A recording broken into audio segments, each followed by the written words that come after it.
Kapag nagkataon ay magkakaroon ng malaking trade itong Barangay Ginebra, Rain or Shine Elasto Painters at TNT Tropang Giga. Ito ay pwedeng mangyari immediately pagkatapos ng PBA draft or malamang bago mangyari yung PBA draft. Ang ganito raw ang magiging senaryo dyan, makukuha ng Ginebra yung dalawang first round draft picks nitong Rain or Shine na pang number 7 at pang number 8. Samantala namang itong Rain or Shine Elasto Painters, makukuha nila itong si Poy Eram mula sa TNT Tropang Giga. At ang TNT naman makukuha itong si Stanley Pringle mula dito sa Barangay Ginebra, plus yung first round draft pick ng Gene Kings ay ibibigay din ng Ginebra. So, ang mangyayari dyan, itong Ginebra, makukuha yung dalawang first round draft picks ng Rain or Shine. Gagamitin nila yan para kumuha ng isa pang big man, katulad nitong si Kaylan Tiongson, at isa pang point guard na papalit naman dito kay Stanley Pringle. At ito namang Rain or Shine, kapag nakuha nila si Poy Eram, nandiyan na yung big man na gusto ni Coach Yeng Giao. At itong TNT naman, kapag nakuha to si Pringle, abay kung meron kang Pringle at Barefield sa backcourt mo, ang lakas na yan. So sa tingin ko, hindi malulugi ang TNT Tropang Giga sa ganitong klaseng trade.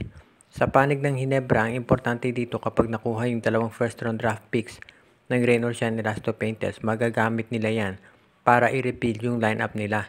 Alam natin na tinamaan ng maraming injuries itong koponan ni Coach Tim Cone, kaya magagamit nila yung draft picks para kumuha ng mga batang player na siyang gusto naman at kinakailangan ng Ginebra ngayon. Parami pang magiging available dyan dahil biglang lumalim yung draft. Assuming na natin na makuha nga ng Converge si Baltasar at ng TNT si Barefield, marami pang pwedeng makuha Ginebra dyan. Katulad sila David Lefonso, si Evan Nel, itong si RJ Abarientos, si Kaylan Tiongson at marami pa. Ang San Miguel Beer ngayon ay naghahanap ng isang power forward. Of course, si Troy Rosario, yan ang una nilang target. Alam nating lahat yan. Pero gusto nila na magkaroon pa ng isang ka-reliever. At ang tinitingnan daw ngayon ay posible na itong si Andreas Cahilig mula dito sa Terra Firma Jeep.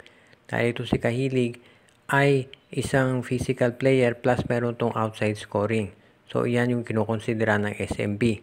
Bukod dito kay Cahilig, tinitignan ng San Miguel Beer kung makukumbinsi nila itong si Roosevelt Adams na bumalik dito sa Pilipinas at kukunin ng San Miguel Beer at gagamitin bilang power forward. Ang rights ni Adams ay nandito sa Terra Firma Jeep pero madali naman niyang masisecure ng San Miguel kung kinakailangan. So, iyan yung dalawang posibilidad na makuha ng San Miguel bilang ka-backup dito kay Troy Rosario.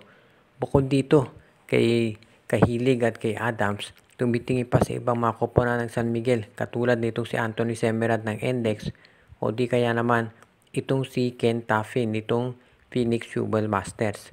Nakikita na ng San Miguel yung pagkukulang doon sa kanilang roster at ngayon ay gusto na nilang pagtakpan ito. Kaya nakikita ko na ang San Miguel ay gagawa pa ng paraan para makapag-trade din. Tandaan natin si Isaac Go, isa pa ito sa mga players na po pwedeng kunin ang koponan ni Coach George Gallant. Medyo tahimik pa San Miguel ngayon dahil nakafocus sila dito kay Troy Rosario para ma-ensure nila na makakabibigyan nila ito ng kontratang gusto niya.